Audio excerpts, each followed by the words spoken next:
There are moments when life slows down just enough for you to feel something subtle moving around you, a presence you cannot name, a wisdom you cannot measure. Today, we step into that space, the space where the known world ends and the mysterious intelligence of the universe begins. The mystery of the unknown. Knowledge of the universe is not an idea you pick up with the mind. It's something you sense only when you drop beneath your thoughts and enter a deeper silence. In that silence, you discover that the universe is not empty. It watches, it responds, it remembers. It holds a kind of awareness that touches every breath you take and every choice you make. Most people move through life unaware of this connection. But when you start sinking into the deeper layers of your own consciousness, a different reality opens. You begin to feel that nothing you do is ever hidden, nothing is ever isolated, and nothing is ever without consequence. There is a field of intelligence woven through every particle, every life, and every moment. A field that knows you far more deeply than you know yourself. In this journey, we explore that hidden field, the silent force that guides, corrects, protects, and sometimes confronts. The force that ancient seekers called the superconsciousness. The force countless stories have hinted at, yet few have truly understood. Take a breath. Slow down. Let your awareness soften. You're about to enter a world where the subtle becomes clear, where the unseen becomes real, and where the universe reveals a part of its hidden mind. Welcome to the mystery of the unknown knowledge of the universe. Today's profound talk is on the mystery of the unknown knowledge of the universe. This is a very deep subject. Understanding the unknown wisdom of the universe, experiencing it, is extremely difficult. You will only realize this when you go into the extreme depths of meditation. This is not an ordinary talk. It is scientific as well, spiritual as well, and filled with deep mystery. Understand this, that this universe is super conscious.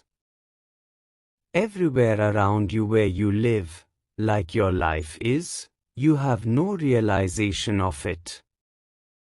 But around you are only the power of the divine. You live in the universe. The universe is super conscious. Whatever good or bad you do, the universe or the Lord knows it all because you do everything while remaining within it. You cannot hide anything from it. But you will only realize this when you reach the deep level of your own self. Our consciousness, our soul, has come from the super consciousness of the universe. Our soul is in contact with the super consciousness every moment. You will not realize it until you go into the depth of consciousness and become extremely sensitive. In all living beings, in all substances, there is the consciousness of Brahma. When your consciousness is merged with Brahma, others' consciousness is merged with Brahma, then it should be completely clear to you that you are all deeply related to one another. But you are unable to realize this because this is all at an extremely subtle level. At the subtle level, we are all united. Nothing is separate. We are all in the Brahma consciousness only. We cannot hide anything from that Brahma consciousness. This is the mystery of universe, or the unknown wisdom. I will try to clarify this mystery on the basis of some stories. but it will be completely clear to you only when you go into the depth of your own consciousness, and when you drown in that super consciousness with which your consciousness has a very close relationship. Only then will this be clear to you. Lord, universe, super consciousness, give it any name, we are all controlled according to that. This is the complete knowledge of universe. For example, some years ago there was a great philosopher who became very famous in the world. His name was Nietzsche. His knowledge was not spiritual knowledge. It was only mental knowledge because he was from the West, and according to mental knowledge, he established through many methods that the Lord does not exist at all, the God is dead. The society of that time trusted him, and according to their mental capacity, according to their intellect, they started understanding that the Lord is not there, there is no power at all. And when he himself reached his old age, then he himself became restless. He did not get anyone's support. When a man becomes old, the mind and intellect stop working. He did not find any support as to what to do, and his condition became such that while living within his powers, he experienced something but he could not do anything, and living in these powers he went mad and died being mad. Because all his life he tried to prove just this, that there is no power in this world. The Lord has already died. Accepting his knowledge, Hitler trusted him a lot. He also became a tyrannical ruler. His nature also became like animals. He got millions of people killed just to establish his supremacy in the world. Because no one understands this superpower. But that superpower completely controls everyone. When Hitler attacked Russia, he had a terrible army. He did not even think that he would lose. With your mental power, you cannot understand every aspect. Russia defeated Hitler, that is, Germany, in the Second World War. While Hitler had a grand army, they were defeated in a very subtle way. They attacked in the winter season. Terrible cold falls in Russia. The temperature goes down to -30 degrees centigrade, and at this temperature, the water of the rivers also freezes. Water freezes at least up to 10 feet on top of the river. Hitler did not know all this. They drove trucks on the rivers. Hitler's force was surrounded and, in the end, Germany was defeated in the Second World War and Hitler died. This is the unknown knowledge of the universe which every person does not get to know. Even Russia did not have this much realization that they would be able to defeat such a large army. With this victory, Russia became a very strong country. Russia finished all the churches that were in their country. Finished the existence of the Lord. But the unknown wisdom of the Lord sees everything, and in the end, Stalin, who was there, died in his sleep. And slowly the Soviet Union was divided into 15 parts. Whenever you try to finish the power of the Lord, then the Lord comes before you in some form or another. But the Lord takes great care of the world too. In this Second World War, millions of soldiers had died and the number of widows had become very high. The Lord keeps the ratio of boys and girls almost equal in this world. But after this war, millions of soldiers had died. You will be surprised that after that, whoever widow women became pregnant, 98% of boys were born in everyone's house. Whereas before the war and after the war this level used to remain 50% only. 50% were boys and almost 50% were girls. This is a very mysterious event that 3 years after the war, only boys were born in all families. You can read the details of all this on Google also. My purpose for saying this here is that this is the mystery of the unknown wisdom of the Lord. The Lord inspects everyone with His subtle vision. Whatever He considers appropriate, He tries to do exactly that.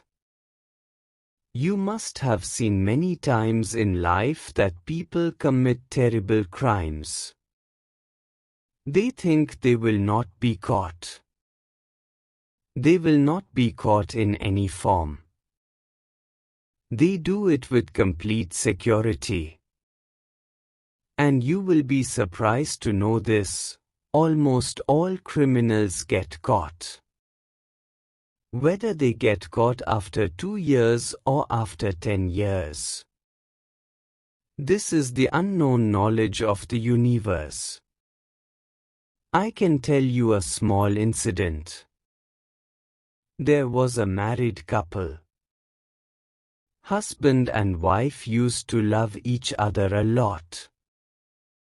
The husband's friend used to come often to meet them.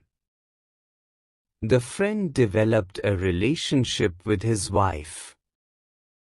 When the husband was not at home, this friend used to come. The husband and wife also had a child of 7 or 8 years. He used to go to school. He used to come back at 3 or 4 o'clock in the evening. How did it happen one day? He got early leave from school. So he came home early. He thought not to trouble his mother. So he entered inside his house from the back door. And seeing his mother with that friend in an antisocial condition, he got scared. And these two also got scared.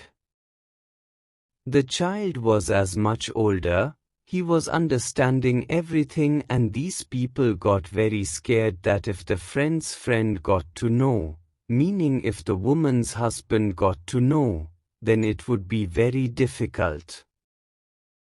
After thinking a lot, they killed this child within a few days. This was a terrible crime, and after killing the child, they went to a desolate place outside the city and buried the child's corpse in the depth and became very carefree. They made some excuse so that their friend would not know anything. But within a few days, a villager who used to pass by that path daily, he saw that strange type of digging had been done. His consciousness got such a feeling.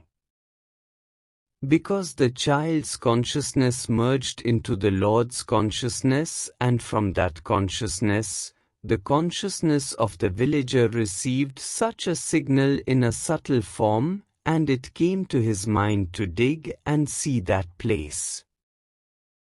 As soon as he dug it when the time came, he got scared and, in the end, that person's wife and her friend were caught. The purpose of this natural incident is only this, that consciousness remains present everywhere in a subtle form. In every particle, because consciousness is the void, actually around every particle, and the void is inside every person too. Those people who are a little sensitive, and the consciousness of the universe can contact those sensitive people with great ease, and the reality comes out. This is the unknown knowledge of the universe. No matter how much you hide, you cannot hide anything from the universe, because there is intelligence in the universe. It is present in every particle. Just like Lord Narada was there, he used to go from one place to another with ease. He made his body and consciousness zero and reached wherever he wanted.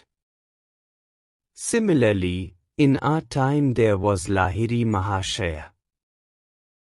Many times, seekers experience that the moment he is giving a discourse with us, at the same moment he is eating food at another seeker's house and talking to a third seeker. When these seekers were made to meet each other, and the seekers who were sitting in the discourse talked to them.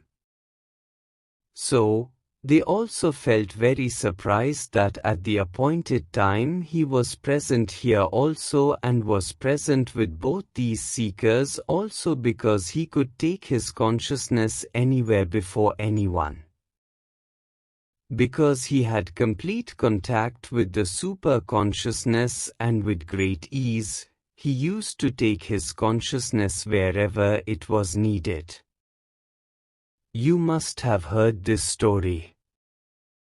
When a male snake and a female snake are in love play, that scene is a very wonderful scene. Seeing this scene, a hunter killed the male snake. The female snake saw that hunter. He got absorbed in her consciousness, and in a short time, finding him, she bit him and he died.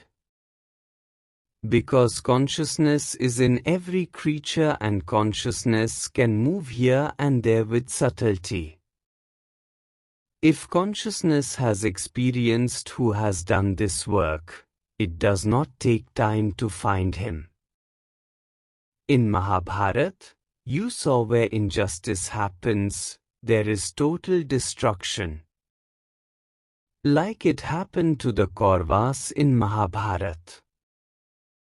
While the Kauravas had a terrible army, they had all kinds of weapons and arms, but they did not have the unknown power of the Lord. And that is why the Pandavas defeated them.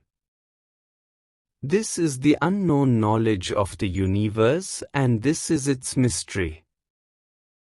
The love of Gautama and Ahilya was a very prominent love. Ahilya was extremely beautiful.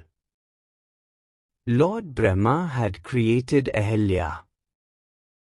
She was so beautiful that Lord Brahma announced that whoever circumambulates the universe 3 times on the path of truth, only he will be married to Ahilya.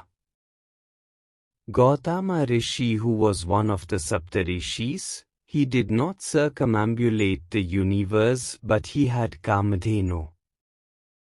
Kamadhenu was in the state of heaven. He circumambulated Kamadhenu 3 times, and Lord Brahma was very pleased with this and got Ahilya married to Gautama Rishi. Ahilya was so beautiful that Indra also wanted to marry her, but this did not happen. Indra was very lustful towards Ahilya. Maharshi Gautama used to go to bathe in the Ganges after waking up in the morning. One day at 2 o'clock in the night itself, he made the rooster crow that it was morning. Gautama Rishi went to the Ganges. Then Indra, who was there, came to Ahilya in disguise. Ahilya recognized him that this is Indra, but in lustful passion, she also got distracted. Through the form of consciousness, Gautama Rishi got a realization of this. He returned shortly from the Ganges bath. Then he saw Indra in his own form and cursed him that vaginas of women should be formed on your entire body. 100 vaginas were formed on Indra's body, and he had also realized that Ahilya had become lustful. With his curse, he turned her into stone. Because when you are very sensitive, your consciousness develops, then you remain present at every place in the form of consciousness. He had realized that something inauspicious was happening. That is why he returned shortly from the Ganges and cursed Indra and Ahilya due to their deeds. This is possible only because the entire universe is one. Whatever happens in the universe, unknown powers know it in a subtle form, and whoever does an indecent act, they punish him, in their own knowledge and with intelligence. There is a very popular saga of similar kind of Saptarishi Bharadvaj. This is a mythological saga. Bharadvaj was a great knowledgeable person. He had built his great ashram near Triveni in Prayagraj. Lord Rama had also come to him in Treta Yuga before leaving for Chitrakoot. Bharadvaj was a Maharshi among the Saptarishis. Bharadvaj Gotra also exists. There is a very unnatural mythological story that Rishi Bharadvaj was sitting outside his ashram. His eyes fell on a nymph. On a nymph of heaven, whose name was Kritavachi. She was a very beautiful nymph. Due to the flow of wind, her clothes rose up from her body and the Maharishi's eyes fell on them. He became lustful. He lost his control in an extraordinary way. As soon as he lost his control, his semen power, the power ejaculated. This is a mythological story. He did not get distracted. He felt pain though. He preserved his power, the semen power in a drona, that is, in a clay pot, and after that created a child through mantra chanting. Because the power was kept in Drona, so he named the child Drona. He became famous as Dronacharya in Mahabharat. He became the guru of Pandavas and Kauravas. He took the education of weapons and arms from Parshuram. As the story says, Dronacharya was the good son of Rishi Bharadvaj. He was supremely knowledgeable. But still, when he saw Eklavya, he had become very proficient in archery, by making the statue of Dronacharya himself. When Dronacharya came to Eklavya and asked Eklavya for his thumb. Now the question arises why Dronacharya asked for Eklavya's thumb. While he was a great guru. The reason was only this, that the birth of Dronacharya had happened in a lustful state. Meaning Rishi Bharadvaj had become lustful. He lost his control. This was not a natural condition, this was a lustful condition, and for this reason Dronacharya could not follow his guru duty and took the thumb from Eklavya. The unknown powers of universe experience everything completely. Due to which reasons was he born?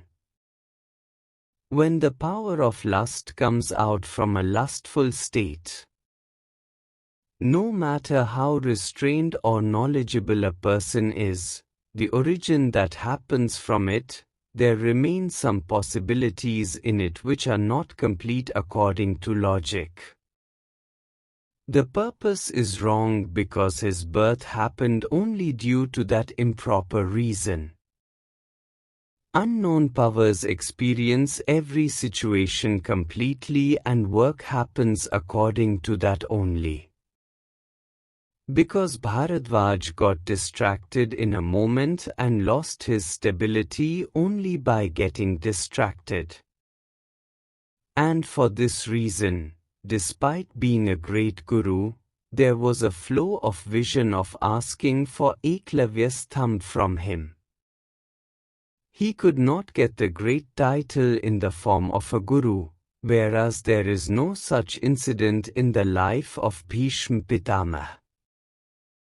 So in brief, it is appropriate to say this only, that consciousness, Lord, universe experience everything with their unknown vision, and according to that only, they do what is appropriate and what is natural.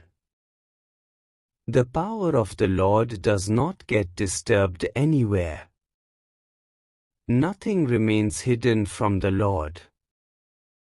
Because the entire universe is one, the entire universe is a form of the void. Until a person remains pure by mind, speech, and thought, whatever he does imperfectly or whatever happens unnaturally from him, then he has to suffer its result. Every person is born from divine power only. Is born from lustful power only, and in the end Mother Kali, who is the divine power, she only makes him into zero. If he rises above the lustful power, develops his consciousness, then Mother Kali cannot merge him into the universe with her divine power. Because consciousness has developed, consciousness will develop. His consciousness will merge into the light and become one in the entire universe.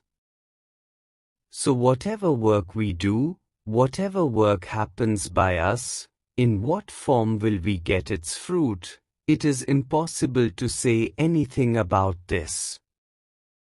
But the fruit is definitely received. But if we develop consciousness so much in life that our consciousness meets the super-consciousness of the Lord, our void becomes one in the super-void. Then even if something wrong has happened by us, then everything becomes zero. Because everything merges in a moment in the super-light and the person becomes one with the Lord. So in summary, I would like to say this, that the great unknown wisdom is spread everywhere in universe.